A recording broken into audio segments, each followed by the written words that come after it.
Mesdames, Messieurs, bonsoir et bienvenue à tous à la une de ce journal. À peine les mesures d'assouplissement ont été annoncées que les snack-bars et autres lieux de grande affluence ont été pris d'assaut par des Camerounais assoiffés de renouer avec les réjouissances, ceci au mépris des gestes barrières. Et dans le monde, la pandémie du coronavirus a fortement perturbé la célébration de la fête du travail ce 1er mai. Des mesures de manifestations publiques ont été annulées pour réduire tout risque de contamination. Nous ferons dans le tour dans quelques pays du continent africain. Voilà pour le sommaire.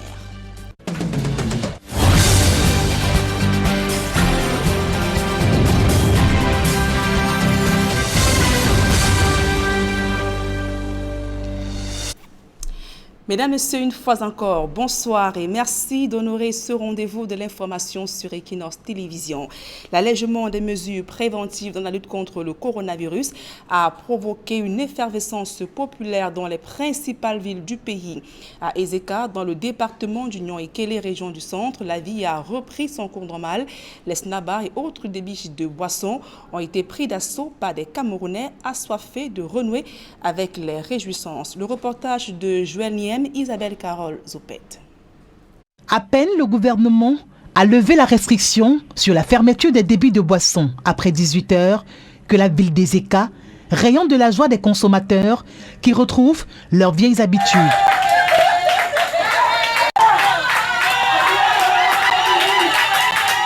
Aux quatre coins de la ville, c'est la grosse ambiance avec la boisson qui coule à flot. Pour les noctambules, les vendeuses de poissons à la braise et autres travailleurs de nuit, l'heure est aux bonnes affaires. Nous avons des enfants à nourrir. Nous-mêmes, nous sommes malades. Nous vivons par rapport à nos petits métiers. Quand nous sommes confinés comme ça, vraiment rien ne marche. Vous savez, le bar, pour nous autres, c'est la seule source de revenus que nous avions. Cela nous a fait trop de la peine. Cela nous a fait trop souffrir. Mais aujourd'hui, je pense qu'on nous a écoutés, on a compris. La vie a donc repris son cours normal ici à Ezeka, dans l'Union Ekele, mais le principal défi reste le respect des mesures barrières, notamment le port du masque, le lavage des mains et la distanciation sociale. Et peut-être la vente du poulet va reprendre bien avant l'annonce de la réouverture des lieux de restauration au-delà de 18 heures. Les prix du poulet avaient chuté sur le marché. En attendant donc de réaliser de bonnes affaires, des commerçants s'expriment sur le manque à gagner. Dans ce reportage que signe Farel Bounia, Isabelle Carole Zoupet une fois de plus. Le poulet, jadis réservé aux nantis, est désormais à la portée de tous. Les mesures barrières contre le Covid-19 ont contribué à rendre les prix de cette volaille plus accessibles. On vendait à 3 000, à 3 000, 3 300. Voilà, on vend ça à 2 500. Donc, parce qu'il y a confinement, on n'a pas le marché. Ce qui coûtait 5 000, bon, c'est vrai, on peut rabattre le prix à 4 500, 4 000. C'est le constat fait dans la plupart des espaces marchands de la capitale économique. Les commerçants déplorent la chute de leur chiffre d'affaires, toute chose qui rend désormais l'activité périleuse. Parlant de notre activité, nous sommes vraiment en difficulté. Nous avons le dos au mur pour le moment parce qu'à cause du confinement, dû à la crise causée par le coronavirus que nous traversons pour le moment. Les bénéfices même, on n'y voit plus. Après la remise du confinement, nous sommes endettés et tout, donc on ne pourra plus se remettre. Dans les ménages où le poulet est sollicité, on se réjouit. En ces temps de confinement partiel, le repas semble assuré. Les consommateurs en sont satisfaits. On coupe le poulet maintenant en quart. On enlève les pattes, on enlève le cou et on vend le morceau à 500. Ce qui permet à tous les ménages d'avoir accès au poulet. Le secteur de la volaille n'est pas le seul affecté par cette pandémie. Depuis la présence de ce virus sur le sol camerounais, plusieurs autres secteurs d'activité tournent au ralenti, entraînant la chute de l'économie. Et à Kribi, dans la région du Sud Cameroun, une dizaine de cas de coronavirus a été enregistré. Le gouverneur de la région du Sud déplore le manquement dans certains centres de prise en charge ainsi que les irrégularités dans le port du masque. Joseph Abuna. L'application des mesures barrières, notamment le port du masque, n'est pas toujours respectée par les citoyens. Le gouverneur du Sud relève cela ici en visite de travail dans le département de l'Océan. Relâchement par rapport aux mesures simples qui sont à notre port. Le port du masque. De plus en plus, certains le portent trop magnifique pour sortir librement et passer au bout des contrôles. Je pense même qu'il s'agit d'un masque qu'on porte pour couvrir le nez et la bouche. Mais parfois c'est un collier, comme on le trouve parfois au niveau du menton. Félix Ngelengele a visité les installations de prévention au port autonome, mais aussi l'unité de prise en charge ici à l'hôpital de district de Kribi.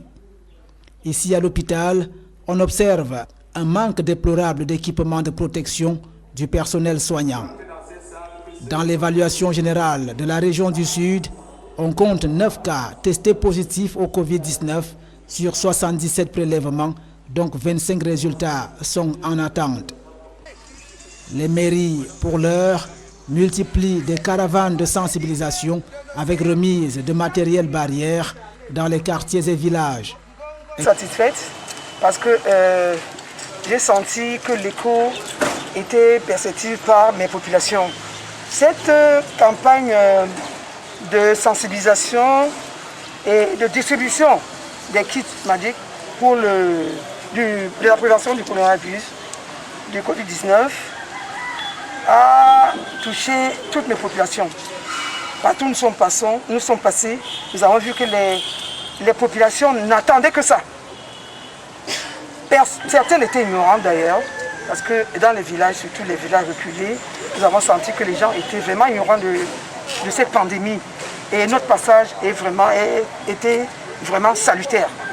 Bien que le Sud n'ait pas encore enregistré de décès suite au Covid-19, les populations sont exhortées au respect des mesures barrières, unique moyen officiel de se tirer d'affaire.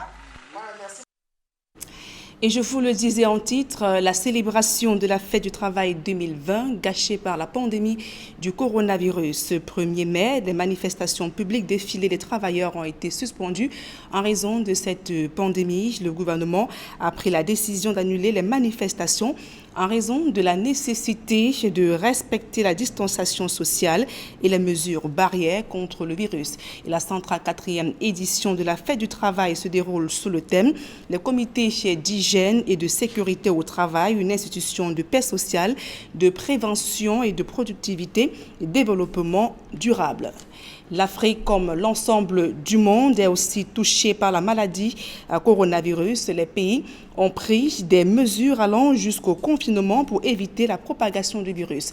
Des mesures qui ont des conséquences sur la célébration du 1er mai cette année 2020. Le reportage de Flavien Valondongo.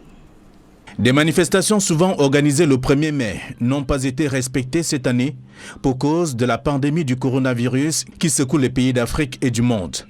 Au Cameroun, un décret du chef de l'État signé il y a quelques jours annonçait la suspension de la commémoration du 1er mai et la fête nationale du 20 mai cette année 2020. Entre-temps, le Cameroun enregistre près de 2000 personnes infectées et environ 1000 guéris. Pour la même raison, le Sénégal n'a pas connu de défilé, encore moins la traditionnelle remise des cahiers de doléances par les syndicats des travailleurs aux autorités. Les syndicats qui s'accordent sur les mesures de distanciation rappellent que le combat pour l'amélioration des conditions des travailleurs sénégalais continue. D'après le dernier bilan du ministère de la Santé publique de ces pays, en date du 30 avril, le Sénégal enregistre 933 cas positifs, dont 589 sous traitement et 9 décès. En République centrafricaine, le coronavirus a obligé l'annulation du traditionnel défilé du 1er mai. Par contre, les syndicats des travailleurs de la République centrafricaine ont partagé leurs revendications tout en appelant les pouvoirs publics à respecter les mesures d'accompagnement pour barrer la voie au Covid-19. En effet, plusieurs pays n'ont pas connu de célébration en ce 1er mai 2020 à cause de la pandémie qui impose un certain nombre de mesures barrières. Et le président malgache s'est entretenu avec ses homologues africains sur le protocole thérapeutique mis en place dans son pays pour traiter les patients atteints de coronavirus.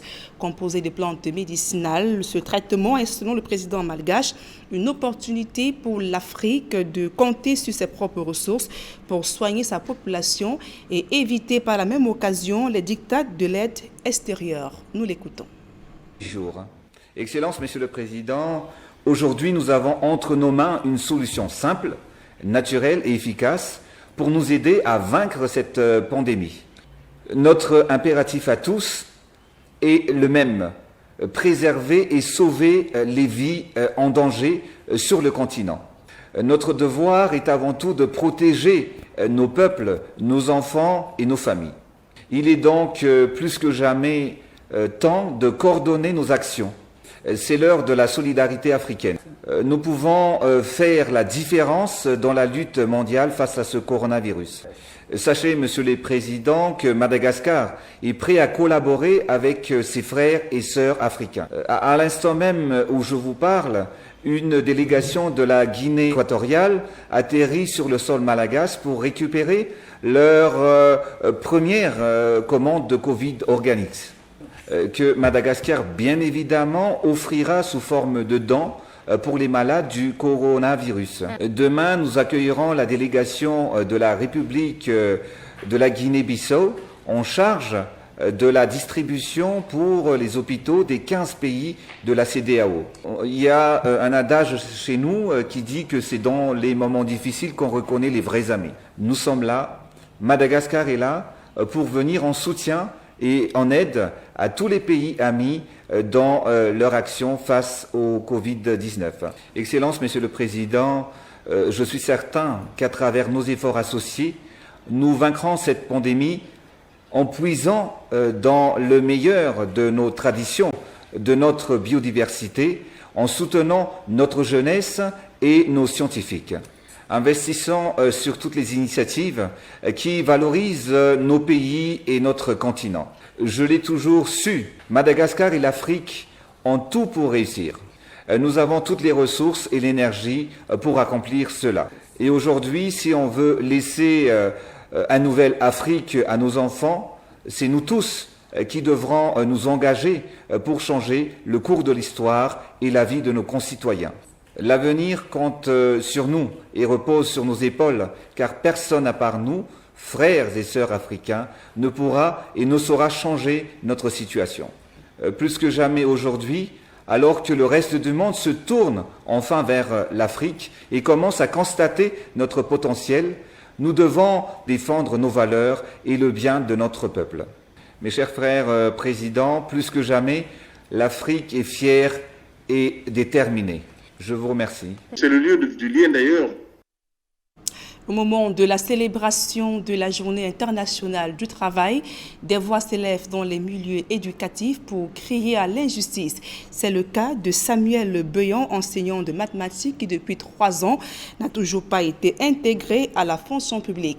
Avec l'arrêt des cours en raison de la pandémie du coronavirus, il est obligé de faire recours aux petits métiers pour subvenir à ses besoins. Quel est son quotidien? Voici l'enquête que signent François Dikoumé, Robert Moukoubé, Julien Bissaï. Depuis l'arrêt des cours dû à la pandémie du coronavirus, Samuel Beyon, enseignant en service dans la région en crise du Sud-Ouest, passe le clair de son temps à Bodjango, une banlieue de Douala-Bonaberi. Nous le trouvons à son domicile, en pleine préparation de la reprise des classes annoncée au 1er juin. Je travaille sur mes documents, soit je fais la correction, soit je prends les livres pour continuer à faire préparation de leçons pour que bientôt on peut encore lancer. Entre-temps, nous sommes connectés aussi dans un groupe WhatsApp pour faire cours par WhatsApp avec les élèves. Entre chantiers de construction où il joue les manœuvres à la manipulation des paperasses, c'est le quotidien de cet enseignant de mathématiques du lycée de Hombé. Samuel Beyon fait partie des 1000 enseignants bilingues recrutés en 2017 sur concours spécial lancé par le chef de l'État pour tenter de résorber les revendications des enseignants du Nord-Ouest et Sud-Ouest à l'origine de la crise anglophone de 2016. Seulement, depuis 3 ans qu'il travaille, le technicien de mathématiques est sans salaire. Nous sommes entrés dans ces fonctions publiques, autant déjà avoir les enfants, se marier, avec les charges. Et nos familles ne connaissent pas que ce n'est pas le salaire. C'est vraiment difficile pour nous. C'est vraiment difficile. Et nous, on continue que nos proviseurs, même pour nous aider, nous donner l'argent de poche. Mais c'est pire. C'est pire. Ça vous mentir, c'est vraiment pire. C'est très difficile pour nous pour vivre. Et ça qui nous pousse même souvent qu'il y a souvent le problème entre nous en classe avec les élèves. Tu es d'abord sanctionné par le salaire et en classe encore tu es menacé par les élèves. Chef d'une famille de 9 personnes, parmi lesquelles 6 qui ont fui la guerre, Samuel Béon, comme nombre de ses promotionnaires, n'ont pas toujours été intégrés à la fonction publique. Et depuis 2017, on a été recrutés à 1000, mais il y a plus de 750 que nous les matricules avec les salaires pendant 2 ans et demi. Et nous autres, on n'a pas le matricule ni le salaire. Depuis 3 ans, Samuel Béon et ses camarades d'infortune ont entrepris des démarches administratives pour être rétablis dans leurs droits. Hélas, peine perdue. En n'étant pas au ministère de la fonction publique, nous on constate que nous sommes plus de 20 personnes, 30, qu'on ne voit pas nos documents là-bas. On a fouillé quand on n'a pas vu. On a encore plus de temps encore avec l'argent dépensé. Ces derniers ont même eu l'occasion de tomber nez à nez avec le ministre de la fonction publique, Joseph Anderson Lee. Une fois encore, l'affaire est sans suite favorable. Deuxième échec, avec comme cimetière de leur dossier la porte 206. Nous sommes partis là-bas le 18 février 2020. Notre collègue a vu le ministre quand il est monté dans son bureau. Lui a expliqué. Le ministre est venu voir le bureau qui était en charge de ça, demander d'utiliser ces documents-là rapidement pour aller dans son bureau. Ils nous ont fait ça pendant 2 jours. C'est surtout dans le premier bureau, deuxième bureau, c'est encore calé. À l'heure actuelle, nos documents sont au bureau 206, à la fonction publique, deuxième étage, avec ce directeur de ce bureau. Tout en espérant une fumée blanche miracle du ministère de la fonction publique pour les délivrer de ce travail sans salaire ni statut, Samuel Béon et ses centaines de collègues crient au secours au chef de l'État, Paul Biya. Ce concours a été lancé et pris chargé par le ministre de la fonction publique. Mais malheureusement, devant lui, il doit comprendre que tout est déjà bien.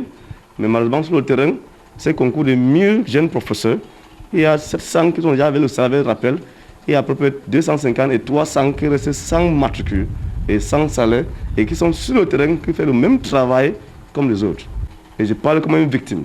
Vivant une situation qui dépasse son entendement, Samuel Béon mise sur sa passion pour le métier pour continuer d'encadrer les élèves. Quand je reste chez moi, je pense que l'avenir de ces enfants, c'est les lâches. Ils vont me voir comme un méchant, mais ne voient pas les élèves. Les élèves vont me voir comme méchant, mais ne voient pas que j'ai aussi un problème qui me dérange.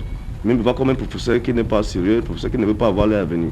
C'est ça qui me fait que je suis là-bas à tout moment. Dans un état d'esprit de dévouement, Samuel Béon dit attendre vivement le 1er juin, date de reprise des cours, pour poursuivre son sacerdoce à Hombé, dans son sud-ouest natal. Dans le reste de l'actualité, l'insécurité prend des proportions inquiétantes à Loum, dans le département du Mungo. Un jeune garçon de 24 ans a été poignardé à mort par des individus lourdement armés. Kevin s'était transformé en conducteur de moto-taxi lorsque ses ravisseurs ont eu raison de lui. Et Jacques Molon, Flavien Valodongo. Une marée humaine devant l'hôpital de district de Loum dans le département du Mungo. C'est un corps inerte, allongé à même le sol, qui les attire. Kevin est âgé de 24 ans et élève dans un établissement scolaire de la place. Il aurait profité de l'arrêt des cours pour pratiquer l'activité de moto-taxi. Et le pire est survenu. Il y a un matin, Kevin dit qu'il n'a pas encore goûté les prunes. Je lui donne les prunes, il mangeait, il disait qu'il veut 5, je lui ai donné 2 prunes. Il a mangé, quitté à la maison, parti. Voilà Kevin, qu'on m'appelle le tenant, c'est qu'il est mort. Kevin n'était pas propriétaire de la moto qu'il utilisait. Mais malheureusement, elle a été emportée par ses bourreaux. Et son corps est resté sur les lieux, baignant dans du sang. Oui, on a agressé puisqu'on a vu un gros trou derrière son dos. Il paraît que c'est le couteau, on le poignardé derrière le dos. On a emporté la moto a été emportée. La scène qui s'est déroulée nuitamment a conduit au réveil des forces de sécurité et du personnel médical. Je suis venu à l'hôpital constater tout simplement qu'il y a un corps au niveau de l'entrée de l'hôpital. J'ai informé la police. Nous avons fait le constat Nous avons vu effectivement qu'il a été poignardé. Les populations de Loum, dans le département du Mungo, ne cessent de s'indigner contre l'insécurité grandissante dans le département du Mungo en général et à Loum en particulier depuis la mise en route du confinement partiel à cause du coronavirus. Et dans la région de l'Est Cameroun, des travaux de réhabilitation de la voirie de Bertois sont à la traîne. L'entreprise en charge du chantier peine à respecter les délais en cours, les problèmes logistiques et le retour des pluies. Après la pose du premier bitume au quartier Colbison, les populations critiquent déjà la qualité de ce bitume. Benjamin Issam, reportage. Après plusieurs mois de retard, les travaux de bitumage de la voirie de Bertois ont repris. L'arrêt de la phase consacrée à la mise en œuvre du béton compacté au rouleau était dû à la panne du pulvimixeur, machine qualifiée pour ces travaux de mise en place du sol ciment. Nous avons fait les 3 premiers kilomètres de BCR au quartier Colbicon sur 3 voies différentes. Et quand nous sommes venus à entamer cette section sur laquelle nous nous retrouvons en ce moment, c'est la voie numéro 33 au quartier Tigaza. Nous avons eu un problème de machine. En effet, il y a le pulvimixeur qui est chargé de faire la couche qui est sous cette couche de BCR que vous voyez, c'est-à-dire qui mélange le sol avec du ciment, qui est tombé en panne. Et ça n'a pas été facile de se remettre au travail. L'entreprise a usé de tous les moyens pour faire venir un autre pulvimixeur, ce qui a été fait. Après le quartier Colbicon, c'est au tour des quartiers Tikaza et Nyangansa de tourner le dos à la poussière. C'était un rêve. Maintenant, le rêve est devenu réalité. Je ne pourrais jamais, mes populations ne pourraient jamais savoir et connaître que le quartier Nyangansa, nous sortirons un jour vraiment de la brousse. Mais voilà, nous sommes maintenant en ville comme tous les autres. L'entreprise en charge des travaux de bitumage des routes fait face depuis quelques semaines au retour des pluies susceptibles de causer d'autres retards. Ça a toujours été un souci pour les entreprises de retour de pluie, mais bon, on essaie de faire avec. S'il pleut là tout de suite, on sera obligé d'arrêter, attendre que le soleil ressorte avant de reprendre le travail. Mais on fait avec, on ne peut pas complètement arrêter parce qu'il y a des pluies. On a la chance qu'à Bertois, on ne connaît pas des longues pluies comme c'est le cas dans la ville de Douala où il peut pleuvoir pendant 3-4 jours. Bientôt, ça va rouler plus vite, mais la population critique déjà la qualité du bitume utilisé. Pour la qualité et la durée, c'est un très bon matériau. Comme toutes les chaussées en béton d'ailleurs. Si vous avez quelques-unes, on en a quelques-unes dans la ville de Yaoundé et la ville de Douala, vous verrez que les chaussées en béton sont très résistantes, car elles sont bien faites. Maintenant, on a vu que c'est un matériau innovant. Au Cameroun comme dans l'Afrique centrale, on a eu quelques difficultés de démarrage. Quoi qu'il en soit, les travaux actuels, une fois achevés, donneront à la capitale régionale de l'Est un visage avenant en attendant les équipements marchands et les jardins publics tels que prévus par la coopération française. C'est avec ce reportage que nous mettons un terme à cette édition d'information sur Equinox Télévision. Dans un instant, le débrief du journal avec Serge Alain Autou et ses invités sur le plateau d'Equinox Soir. Serge Alain. Voilà, Nadine Yabo, un seul titre. Nous allons essayer de comprendre pourquoi cette image qui nous vient des écarts dans le département d'Union Ekele, des Camerounais exultent là-bas, après la décision de l'ouverture, un des points, une des mesures d'assouplissement, c'est-à-dire l'ouverture au-delà de 18h des débits de boissons, restaurants et lieux de loisirs. On va essayer de comprendre ça, surtout avec nos invités ici en plateau et surtout monsieur du coup de gueule, lui c'est Charles Mongemouime. Il est toujours là avec nous, Charles Mongemouime. Bon, Nadine Yambo, bonsoir à vous et bon week-end. Merci, bonne soirée à vous ainsi qu'à vos invités, Serge Alain. Rendez-vous vendredi 20h, exactement. Voilà.